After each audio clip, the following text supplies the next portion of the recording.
This afternoon, I would like to start with an update on the condition of Officer John Downs. As you know, Officer Downs sustained a gunshot wound to his upper leg on Sunday evening near his groin. He was in stable condition last night at Vanderbilt. Vanderbilt was able to stabilize his injury. Earlier today, Officer Downs underwent surgery at Vanderbilt.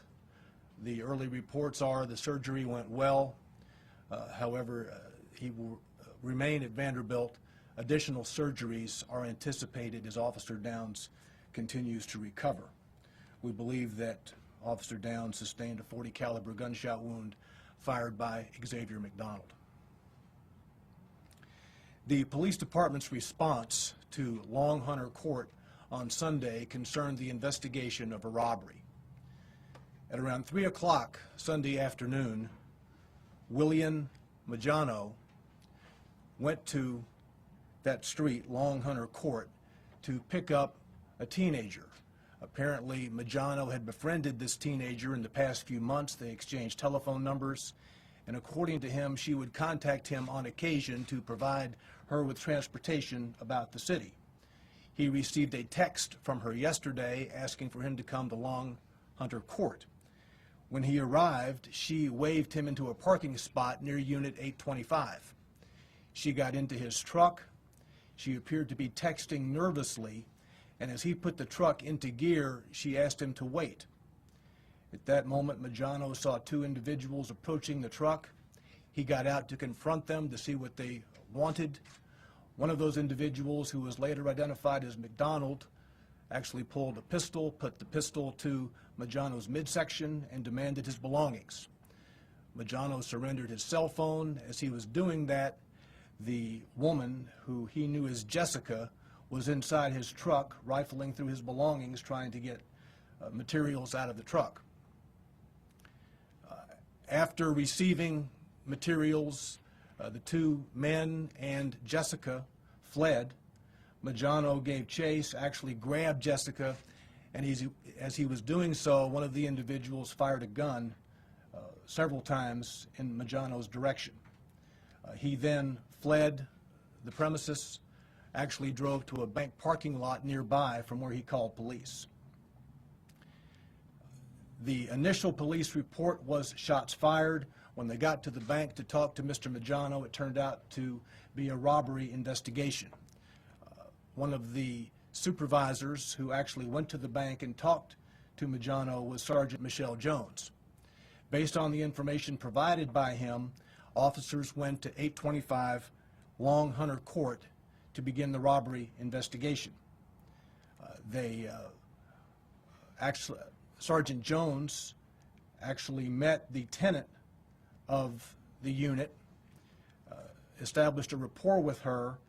The tenant let Sergeant Jones come in, and while there, she observed a debit card from the victim. Mr. Majano's debit card was on a table inside that condominium. Sergeant Jones informed the individuals there were 3 women and 2 men, that the unit was going to be held or frozen, if you will, for a robbery investigation, and that a search warrant would be obtained. There was an effort, or it was contemplated to obtain a search warrant. She actually contacted a detective, on-call detective, to come to the scene. While all that was taking place, the tenant decided to sign a consent waiver to allow the police department to search the premises. During the conversation after the consent waiver was signed, Sergeant Jones continued to ask whether anyone else was inside the condominium. Her intuition, things just didn't seem right. In fact, the tenant would later tell Sergeant Jones that an individual known to her as Elk, she used the nickname Elk, could be inside. Elk is known to carry a gun. Well, Elk is the nickname for Xavier McDonald. While looking at various places inside the unit to make sure no one was there, Sergeant Jones actually opened the door to a restroom, and when she opened the door to the restroom, she saw that McDonald was inside. Sergeant Jones demanded that he come out, that he show his hands. He did not, and this was an arduous process that progressed for several minutes. For a long time, Sergeant Jones trying to get this guy to come out and surrender. The conversations continued. Some of them were profane on the part of McDonald, as you will hear in a moment. Ultimately, McDonald did comply with Sergeant Jones' direction, and he came out of the restroom. Sergeant Jones began to pat him down before handcuffing him. When she reached his midsection, she felt a hard, bulky something in his waistline. She asked him what it was. He told her something profane. She said, "No, no, no," and then he retreated back into the bathroom. Sergeant Jones had requested the special response team, given the totality of the circumstances, to come assist in the execution of the search of the condominium. The SRT team, SWAT officers arrived. Some set up outside, some set up inside. There was a continuing demand for Mr. McDonald to come and surrender. Mr. McDonald indicated that he had been at Woodland Hills. He had recently been released from Woodland Hills and did not want to go back.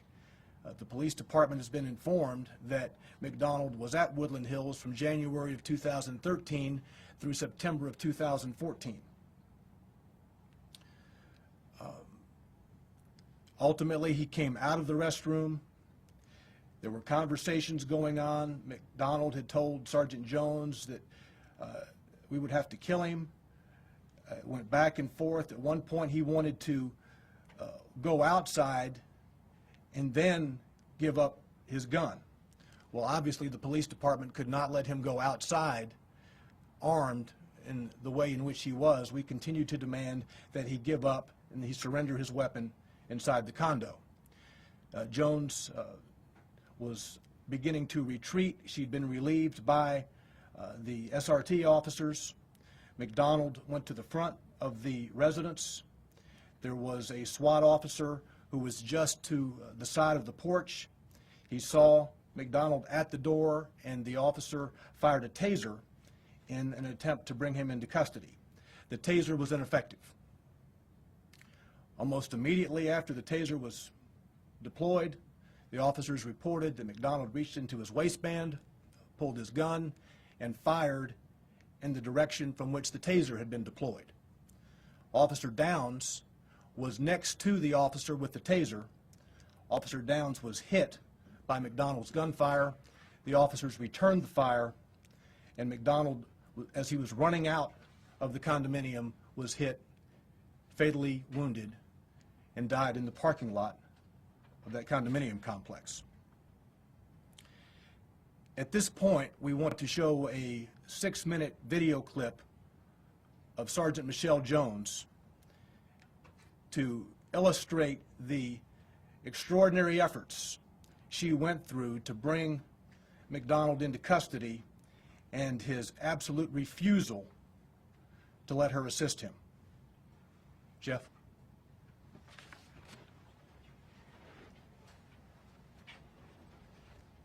Turn these speakers on.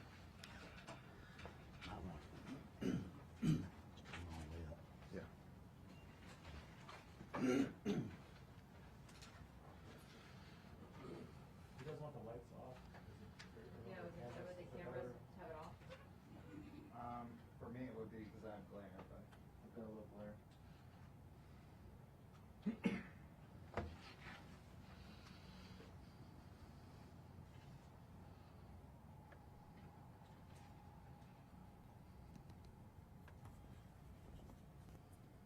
So I was trying to establish a rapport.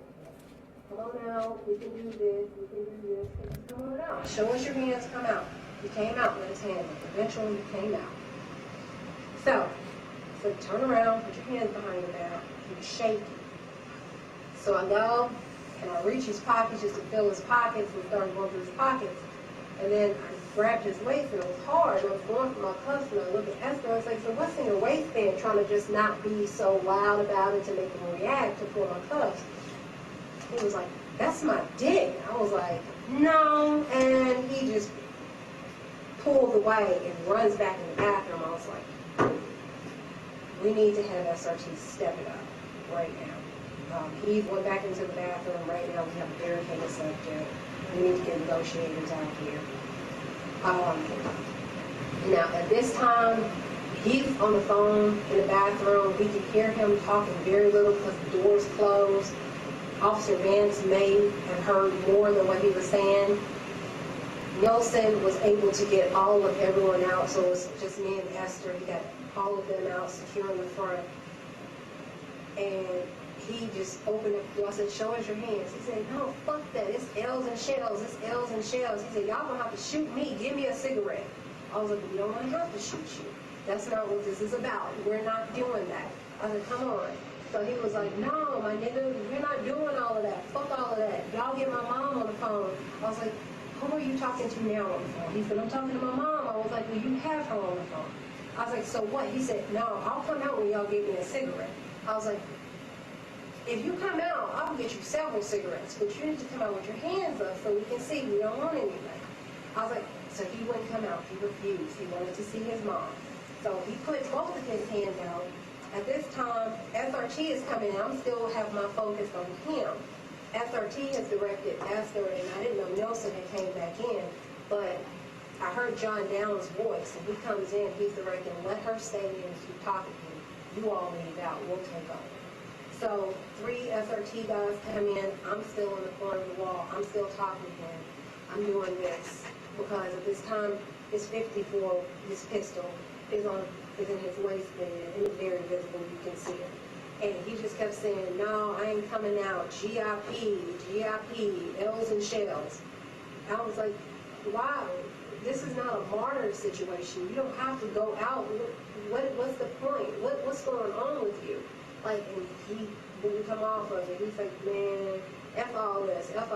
Y'all gonna take me out anyways. Y'all gonna smoke me. So you know what? Might as well say, this is not like guns and glory. This is not what we're trying to do.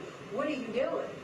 And so he finally, nah, I ain't coming out. His mom, he put his mom and girlfriend on the phone together on a 3-way patch call on speakerphone, and they're yelling on the phone, who is that yelling at you?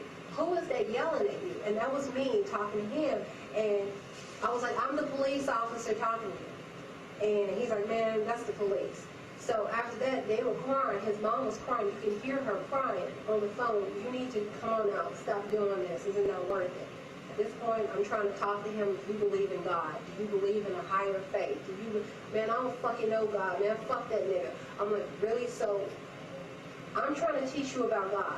You want to pray? You don't want to pray. You don't want to talk about God. He's like, man, F all that, man. It's L's and shells.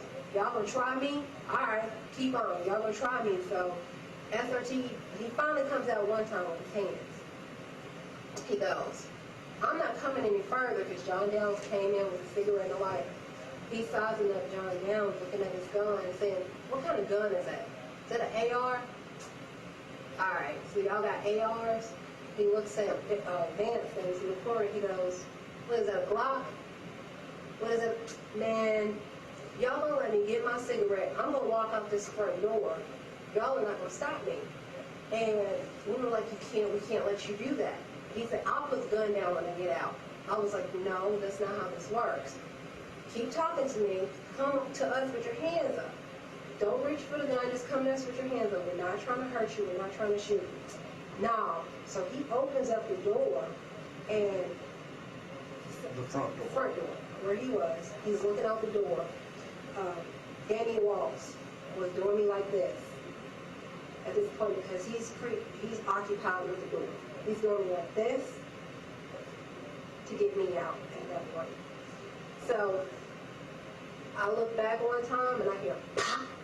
That was somebody popped in with the taser. I had no idea because that was outside the front door, out of my eyesight. I look, he's like this, like it didn't seem like he was doing anything, like the natural reaction of what we know in the taser. Right. So it looked like it did nothing but just make him upset. He pulls out his gun, literally, through the pop, pop, pop. And I'm like, so me naturally, I'm turning back around. We have one SRT here, Ron Staff in the middle. I don't know the other guy. I didn't have a shot at him because Ron Staff was right there in my eyesight. I didn't want to laser him, shoot him in the back of the head.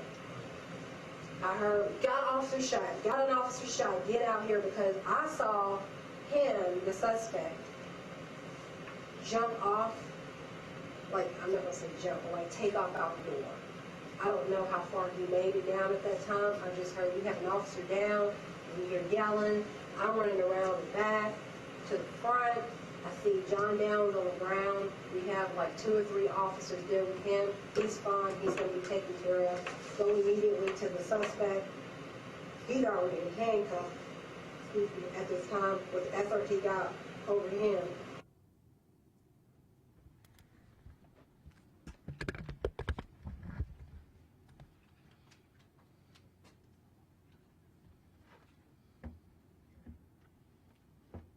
So we'll hit the lights there.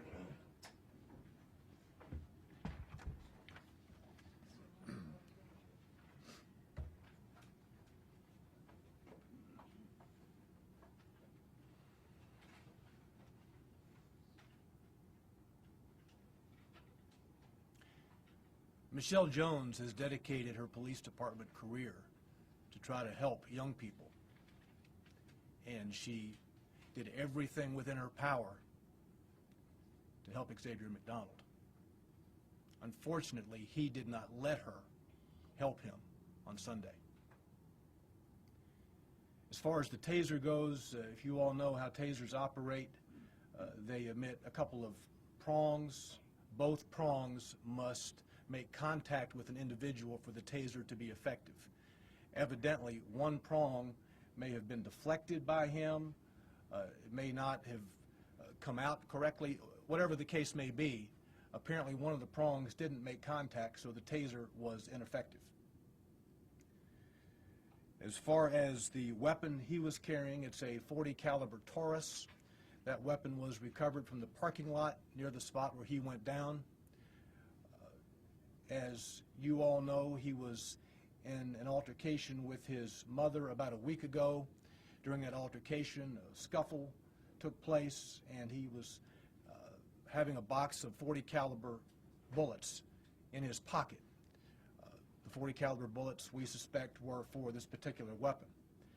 There was one shell casing from that .40 caliber weapon found near the doorway that was recovered. That's not to say there weren't others that might have been kicked, but we have recovered one .40 caliber shell casing thus far. A preliminary autopsy was conducted earlier today on Xavier McDonald. The preliminary finding is that he was struck 3 to 4 times in the torso. The Jessica individual who set all this up was identified as Jerica Taylor. Jerica Taylor was actually one of the females inside the condo when the officers arrived yesterday. She was booked early this morning on a charge of aggravated robbery. It's very disconcerting to us all that Jerica Taylor did exactly the same thing in November of 2013, set up a guy to be robbed, and that individual was actually shot in the back. Jerica Taylor was convicted in juvenile court of aggravated robbery.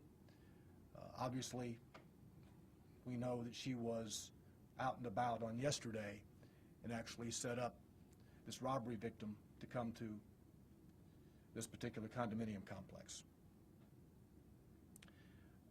That's the narrative that we have at this point. I will turn it over now to Chief Anderson unless you have specific questions on the narrative. So was McDonald in handcuffs? Is that what we heard at the end? Yes. When the SRT officers ran up to him, he was handcuffed in the parking lot after he was down, obviously for officer protection. So after the officers fired? Yes. So he was Yes. still alive at that point? Well, understand, in the seconds after the gunfire, some officers were tending to Officer Downs, some officers went to tend to him. For their safety, he was handcuffed, them not knowing the extent of his wounds at that juncture. Yes. You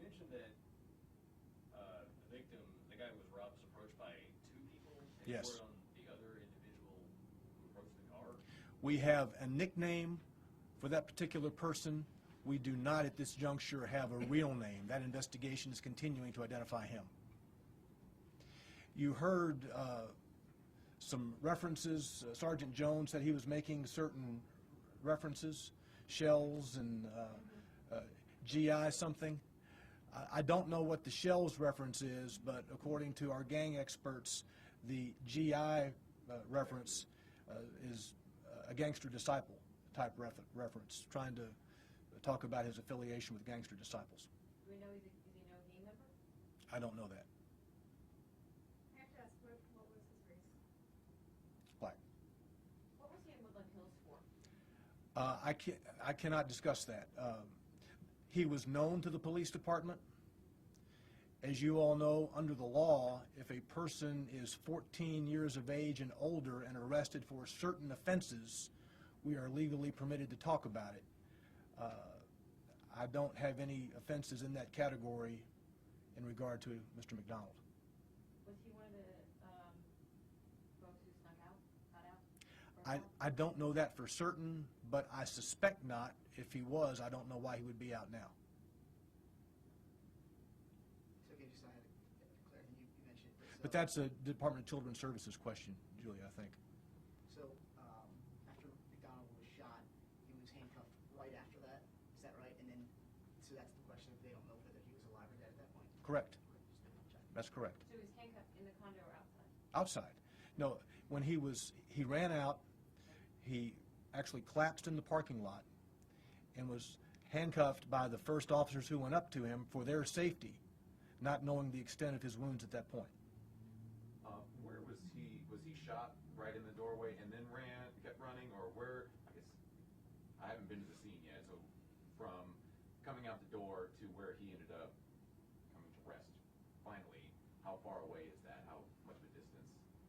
Well, as he, at the doorway, began firing at Officer Downs, fire was returned. Where exactly he was in his footsteps when he was hit, I don't know. So he was running while he was firing. Well, according to Officer Jones, as you heard, what she saw was that he turned in the direction from which the taser was fired and opened fire with his gun.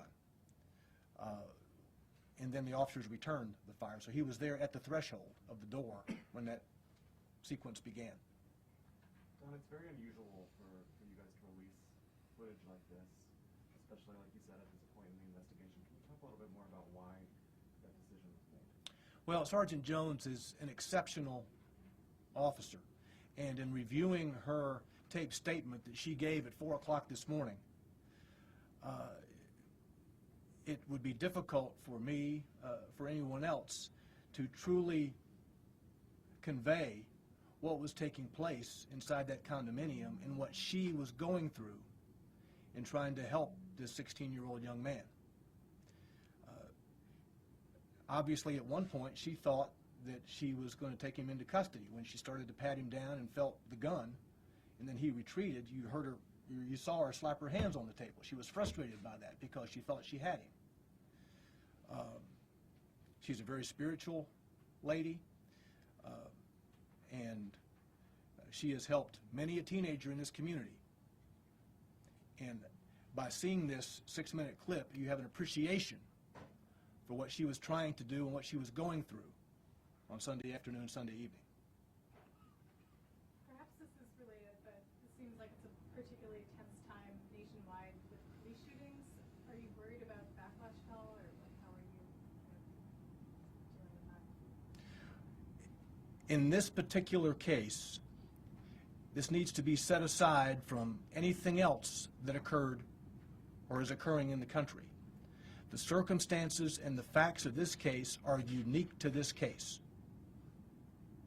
What you have here is a gunman who refused all efforts to bring him into custody, who refused continuous pleadings from Sergeant Jones to surrender,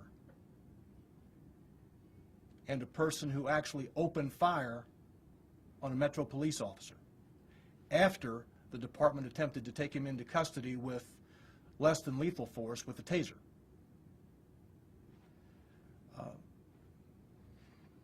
The circumstances here are starkly different from other situations in recent times in the United States and elsewhere. Is that why we're seeing more, the video clip, things like that, just to lay that out clearly so everyone can see? Is that part of the reason why you showed us that? Well, part of the reason is for you to have an appreciation for what Sergeant Jones was going through. But we want everyone to have a full understanding of what took place on Sunday afternoon, Sunday evening. It's like 4 officers fired at McDonald's. Yes, Lieutenant Ken Spencer, Sergeant Brian Gottschall, Sergeant Robert Nielsen, and Officer Brandon Vance are all 4 on administrative assignment, which is routine in the police department, while the investigation into this shooting is continuing. Can you talk about how many shots were fired at McDonald's? I don't know at this point how many shots. I know that Lieutenant Spencer and Sergeant Gottschall, who are SRT, Special Response Team officers, would have been armed with rifles. Sergeant Nielsen and Officer Vance would have been armed with pistols. Rifles, AR-15, what kind of rifles? On that platform, on that type of platform. If something does happen, I just got back from Ferguson, I spent a week up there covering that. If something does happen here in Nashville, will Metro Police, will y'all be ready? Well, as you have seen over the past couple of weeks, the police department has been prepared to assist persons in peacefully speaking their mind. I think that everyone needs to step back and look at the specific facts of this case. What happened here? What happened here is starkly different from what happened in Missouri and what happened in New York. Chief?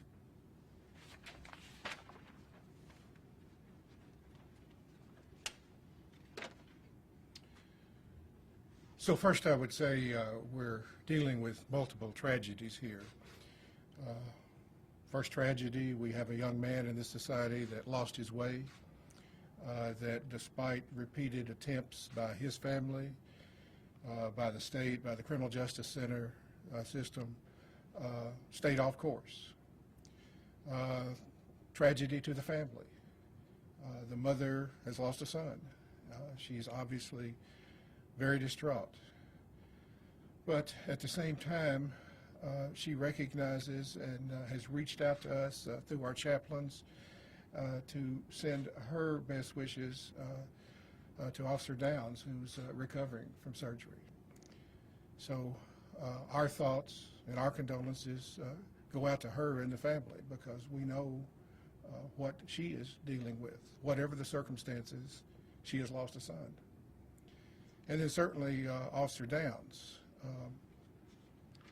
He's laying in a hospital bed, recovering from one surgery, knowing that there's multiple surgeries ahead. His first question to the doctor last night, as the doctor related to me, was, will I walk again? So they don't know at this time. They don't know what his future is as a police officer. It's not a life-threatening surgeries, but very, very complicated. And as the doctor explained to us, that multiple orthopedic doctors will be looking at the results of his test and mapping out a strategy. I can tell you that the mayor and I visited briefly with Officer Downs last night, and for someone who had sustained a critical gunshot, he was in extremely good spirits, and I know his wish at this time is for a full recovery and to come back to duty. And then certainly the family of Officer Downs, what they're going through, what they'll be going through for the next months. So multiple tragedies, one event. Can you talk a little bit about Officer Downs? What kind of officer he is? He's a veteran. He's a veteran here, and you know, keep in mind we have 1,900 employees, and I don't know all of them personally, and I know more about him by reputation than by personal acquaintance. And so everything I know about him is good and outstanding, and that was amplified last night with all the officers that came to the hospital that are very close to him, that have worked with him over the years. One officer told me that in 17 years, he said, we worked together almost all the time. So I met his family. I know his extended family. I know his in-laws. Very good man, very good officer. Talk a little bit about the SRT teams at your SWAT team. What are they called and why do you use them? Well, we have a SWAT team. Within the SR team, we have full-time SWAT members, special response team, and we keep them on duty at least 2 shifts on any day, and their purpose is to respond to situations such as this. They have the equipment, they have the special training, and most of all of our officers have the training, but they work together every day as a team. So you might say they know what each other is thinking in any given situation. So we rely on SRT for situations where we have people armed, for we're serving search warrants, various other functions that they perform for us every day. Is there anything to take away from this incident and how everything happened, what happened, to be better next time? Well, certainly, on every situation we have, whatever it is, there is a detailed critique. And frankly, we're sort of hard on each other. And we look for ways to build for the future. So this will be the same. And this will be examined in every detail. And certainly, if there's anything that arises in the investigation or in the later critique, then we want to utilize that for future training and future experiences. And we go into great detail in our investigations and in our critiques because, one, we need to know exactly everything that happened in that particular incident, how it happened. We want the public to be assured that we are doing thorough investigations and critiques of our own self. And then our reputation is only as good as the last investigation that we have done and the last critique that we have done. So we rely on that for the future. So everything about this will be examined in detail. Given the national conversation that's going on right now about police responses, in the last month, 2 months, what have you told your officers about situations like this?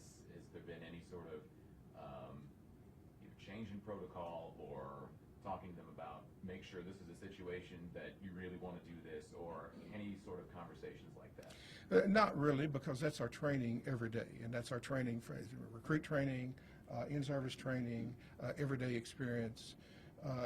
What I would say is we have in this city millions of contacts with citizens every year, literally millions. Literally hundreds to thousands of critical type incidents, and that are handled flawlessly, and we have no bad outcomes. But from time to time, things happen that we can't predict, that we can't prevent.